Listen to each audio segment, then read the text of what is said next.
من شهر ونص فوجئت اني انا كنت قاعد شغال وخارج بره، فتلاقيتها متوتره كده بتقول لي، بقول لها في ايه؟ قالت لي اصل في امن قومي تحت. قلت لها امن قومي تحت فين؟ قالت لي تحت قدام البيت. قلت لها طيب ماشي، ايه المشكله؟ قالت لي اصل انا كنت بكلم في واحده سودانيه تعرفها، فكانت بتتواصل معاها بقى لها 3 ايام وهي متغيبه خالص.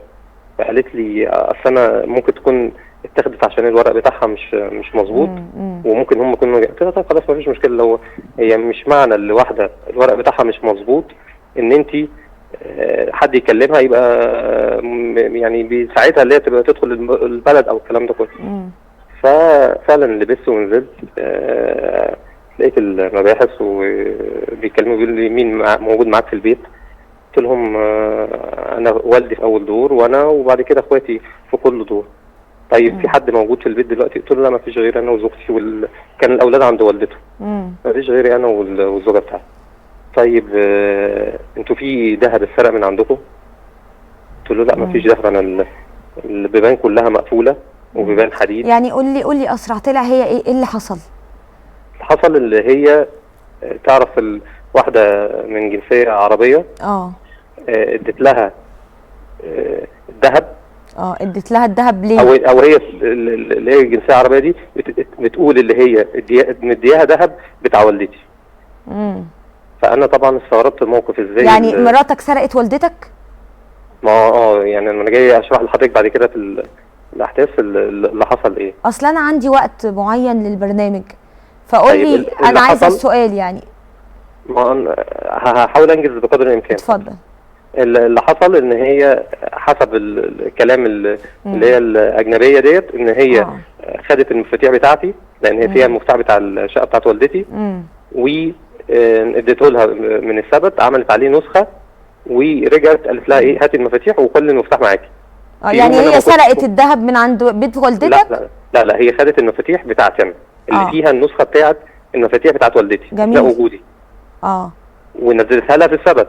تمام. وانا قاعد شغال في اوض جوه مش على الشارع. فعملت النسخه وجابت المفاتيح بتاعتي، حطيتها رجعتها مكانها. وخدت النسخه قالت لها خلي النسخه معاكي. في يوم انا مش موجود فيه اتصلت بيها قالت لها هاتي هقابلك اخد منك نسخه المفتاح واستنيني هجيلك تاني. فعلا راحت خدت منها النسخه. وكل ده ليه؟ يعني كل اللي بيحصل ده ليه؟ ايه الهدف؟ مش عارف. ما انا لغايه دلوقتي يعني مين اللي سرق دهب امك؟ الست اللي اديتها المفتاح ولا زوجتك نفسها؟ زوجتي. زوجتك اللي سرقت دهب امك. وزوجتك دلوقتي فين؟ مسجونه. خدت في اول درجه سنه وثاني درجه خدت 6 شهور. طيب انا سؤالي بس يعني انا كنت بحاول طبعا ان انا اقرب وجهات النظر ما بين اهلي واهلها بحيث ان هي تطلع، لان انا مش مصلحتي ان هي تتسجن. انت عايزها تطلع عشان ترجعها تاني؟ لا مش هرجعها، مش هقدر ارجعها. هي دلوقتي بالنسبه لي خاينه. جميل. ولكن انا ببص في طفل ما بيني وما بينها. مش عايز اللي هو بعد كده لما يكبر او اي حاجه يكون دي وصمه عار بالنسبه لي. فانت عايز اهلك يتنازلوا يعني عن المحضر؟ لا كان هم الحاجات المسروقه بحوالي 1,000,000 جنيه. الست باعت جزء منه والجزء الثاني احنا مش عارفين هو فين. يعني الحاجات اللي هي متحرزه حوالي 500. امال انت عايز تقرب وجهات النظر ازاي؟ يعني انت عايز ايه اللي لا انا النقطه بس اللي انا يعني بستفسر يعني باخد رايكم فيها. اتفضل. ان دلوقتي انا كنت في المحكمه، هي بتدعي عليا بتقول لي حسبي الله ونعم الوكيل فيك. عندك بنتين ربنا يقعدهم. هل وانا اخطات ان انا وقفت في صف الحق اللي انا شايف اللي هم مظلومين يعني هي كانت عايزاك تبقى عارف انها سارقه وتسكت؟ انا مش عارف، يعني انا مستغرب من الموقف بتاع ده. انا حلفت يعني مش انت متاكد 1,000,000% ان هي عملت كده؟ مفيش حد غيري انا وهي. الست ما تعرفش. والست اعترفت.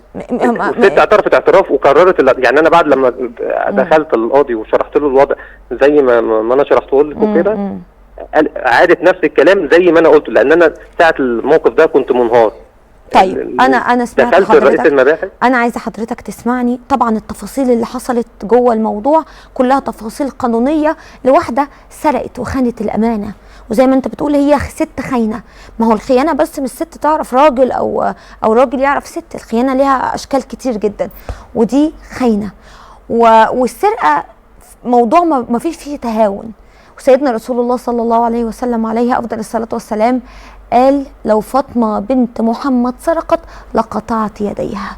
ما فيش بعد كلام الرسول صلى الله عليه وسلم قال على بنته اللي كان بيقول لها ام ابيها، اللي كان من اول ما بتدخل بيقبلها ما بين راسها، يعني ما فيش كانت اغلى عنده منها، ورغم ذلك عمل حدود، لان دي حدود ربنا وما ينفعش ان احنا نتخطى حدود الله. فدي بني ادمه انت زي ما انت قلت ممكن تكون كانت عيشتها مش افضل حاجه، كان عندها جزء من الحرمان، ايا كان تفاصيلها، السرقه ملهاش مبرر، فدي خانت الامانه. هي بقى كون ان هي كانت متزوجاك عشان هي عينيها على حاجه معينه، وتعمل خطه وتاخد المفتاح وتطلع عليه وتشترك مع واحده ايا كان جنسيتها. هي مش القصه هنا اشتركت مع مين، القصه في الفعل اللي هي عملته. فدي بني ادمه لا تؤتمن، والحق ما فيش فيه جدال، والحق حبيب الله، والحق احق ان يتبع. فما فيش فيها حاجه اسمها اصل انا كده غلطان، هو انا ممكن فعلا اكون غلطان ان انا قلت الحقيقه. امال كنت عايز تعمل ايه؟ تقول لا مراتي مظلومه وانت عارف ان هي خططت ودبرت وسرقت المفتاح وطلعت على المفتاح ونزلت سرقت الدهب من عند امك. دي بني ادمه يعني الحمد لله قوي ان ربنا كشفها وهتك سترها. طيب في ولاد وربنا يعني سبحان الله قسم لك ان يبقى في بينك وبينها طفل، فالطفل ده هتثبت برضو زي ما خدت العيال الاولانيين لمجرد ان الام راحت تزوجت، هتثبت القضيه دي، هتخليك يبقى في حضانتك ورزقك من ربنا الاربع ولاد. ربيهم بما يرضي الله وعلمهم بما يرضي الله وخد بالك عليهم بما يرضي الله. ده اللي انا اقدر اقوله لك وانصحك بيه، لانك ما عندكش بديل. ولادك دول بقى هم رزقك في الحياه، حاول ان انت تخليهم احسن ما يكون. الحمد لله ان والدتك ووالدك تحتيك، الحمد لله انك شغلك بيمكنك انك تقعد وقت كبير في البيت، فعندك ما عندكش ازمه. ولما لو ربنا رزق واراد انك تتزوج تاني، احسن الاختيار قوي، ما تتجوزش عن طريق حد فلان رشح لك ولا ما اعرفش، يعني اتأنى وخد وقتك واعرف واستفسر، ويبقى عندك كده احساس من جواك ان انت ما بتجيبش بس زوجه، انت بتجيب بني ادمه لازم تكون صالحه عشان الولاد اللي موجودين.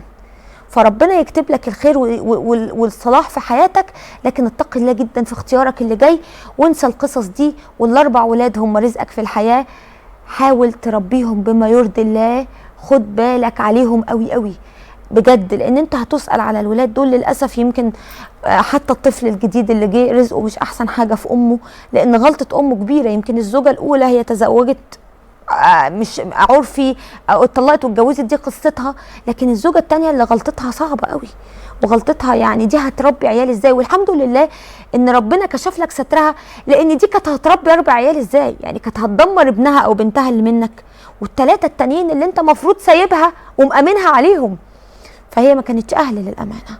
الحمد لله، ارضى بما قسم الله ليك، وطالما انت اتبعت طريق الحق فما فيش في الحق ندم. اللي بيعمل الخير والحق ما ينفعش انه يندم، لان الحق حبيب الله، ولازم البني ادم يكون واضح وصريح وحقاني حتى مع اقرب الناس ليه.